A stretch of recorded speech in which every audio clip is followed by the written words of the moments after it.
En la introducción de este libro, Camacho nos deja bien claro que no está de acuerdo con las definiciones dadas sobre lógica. En estas definiciones meten leyes, modos y formas de conocimiento científico, donde según Camacho, ciencia no tiene concordancia junto a modos y leyes. Él prefiere relacionar la lógica junto al razonamiento, compartiendo pensamientos como el de Aristóteles, relacionando la lógica con la amistad. Amigos hay verdaderos y falsos.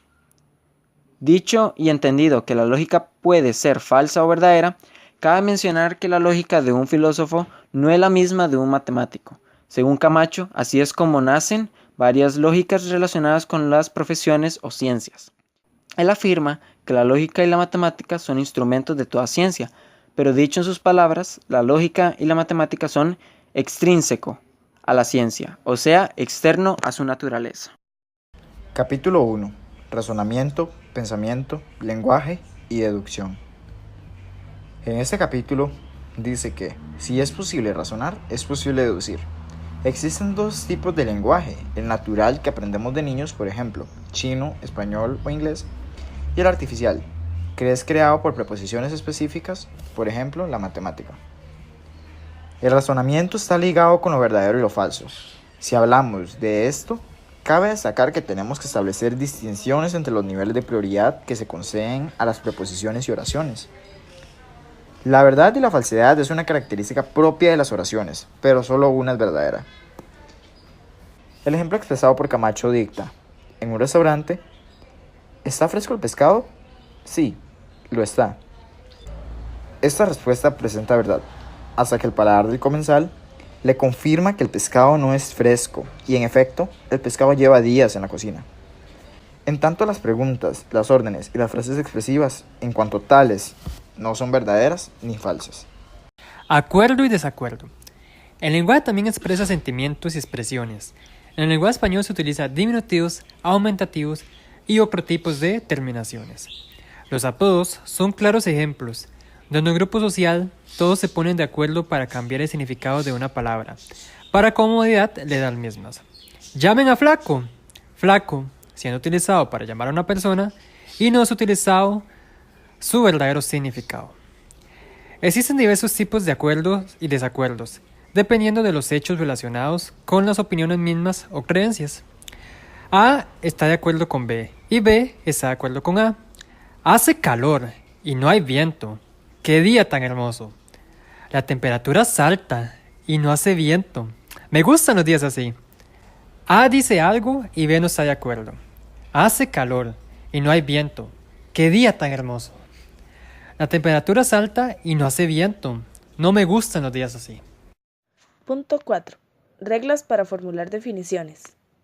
La definición debe indicar atributos esenciales de lo definido.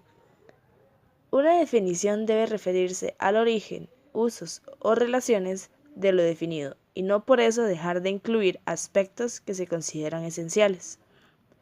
Difícilmente podemos definir una computadora o un zapato sin referirnos al uso del uno o del otro. Siempre es posible distinguir entre lo accidental y lo esencial.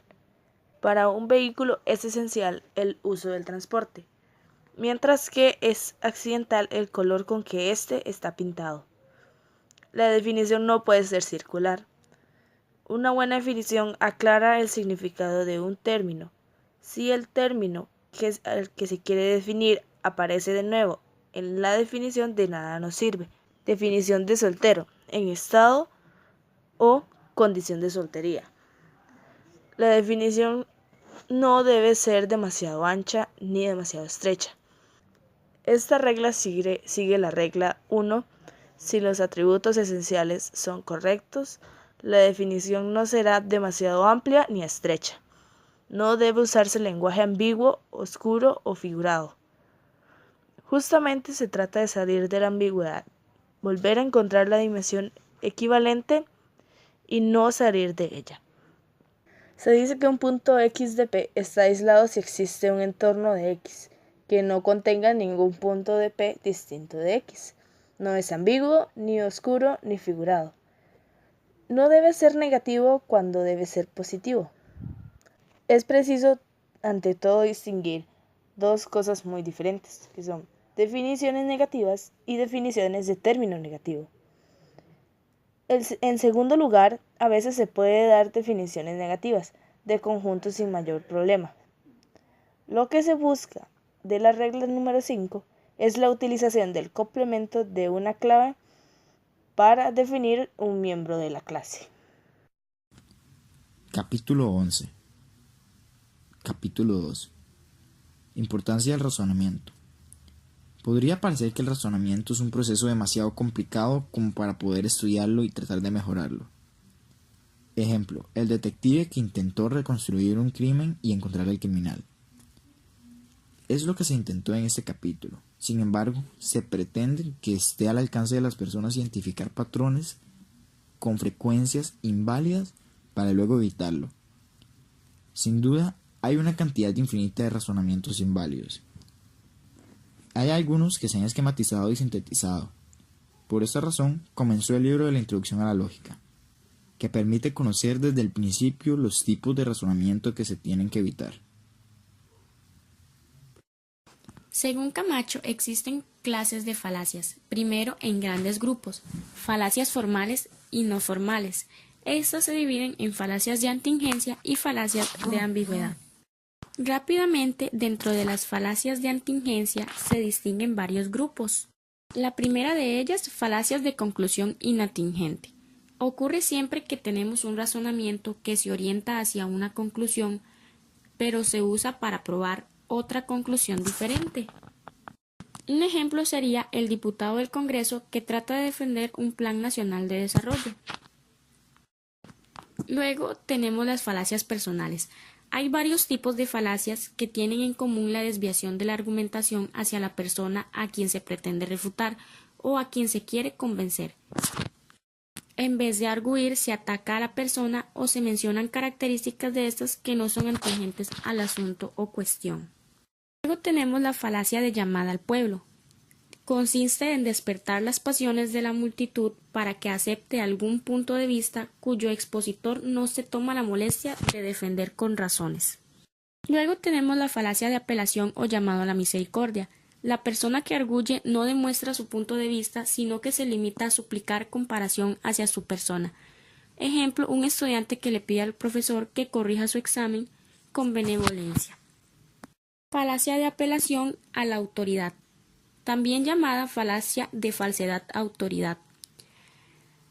Cada vez que se acepta una afirmación basándose en el hecho de que firma a alguien que es famoso y conocido en algún campo distinto.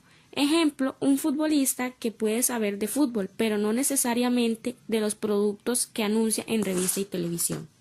Falacia de ignorancia. Quizás esta sea la más interesante de estas falacias. Se comete cuando una persona afirma algo y no prueba, y en cambio exige pruebas a quien afirme lo contrario. Luego tenemos falacia de apelación a la fuerza.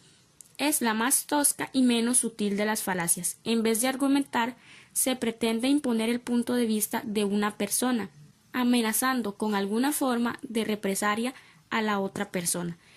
Ejemplo, una madre que le dice a su hijo que no salga a jugar a la calle. Este le pregunta por qué, y la madre responde, porque si sales te pego. Este es el claro ejemplo de la falacia de apelación a la fuerza. Luego tenemos la falacia de repetición, de principio o de circularidad. Mediante una repetición más o menos disimulada de lo que se dice, se da por aprobado algo, justamente cuando se debería empezar a probarlo. Y por último tenemos la falacia de causa falsa. Si bien es difícil definir con exactitud una relación casual, está claro que esta relación no se debe confundir con una simple sucesión temporal. Si bien el efecto es posterior a la causa, no todo lo que es posterior es algo efecto de aquello. Luego tenemos los diferentes tipos de falacias de ambigüedad. En el primero tenemos la falacia de equívoco. Tiene lugar cuando un término se toma más o menos un significado y sin embargo se oculta esta diversidad significativa. Por consiguiente tenemos la falacia de anfibiología. Aunque etimológicamente anfibiología es lo mismo que ambigüedad, se utiliza aquí con un sentido más restringido. No se trata de diversidad de significados, en términos aislados, sino más bien en combinaciones de palabras que pueden entenderse más de una forma. Luego tenemos falacias de énfasis. Consiste en recalcar una parte de una preposición o de un conjunto de preposiciones con el fin de inducir a una conclusión errónea. Ejemplo, bomba en el hospital. No se puede entender más que otra cosa de lo que se dice, pero en realidad tal vez no sea el significado que se le da. Falacia de composición. Para entender esta falacia y la siguiente, conviene distinguir entre predicación distributiva y predicación colectiva. La primera le encontramos cuando le atribuimos a los miembros de un conjunto algo que no aplica a cada uno de ellos. Un ejemplo claro es los gatos comen carne. Es un buen ejemplo, pues cada gato individualmente come carne. Los gatos están extendidos por todo el mundo. Es un caso de predicación colectiva, pues se aplica al conjunto y no a sus miembros. Luego tenemos falacia de división. Aquí se procede al revés. Se atribuye a los miembros de un conjunto lo que es verdadero del conjunto, a las partes de todo lo que es cierto del todo. En otras palabras, se toman decisiones distributivas, lo que es colectiva.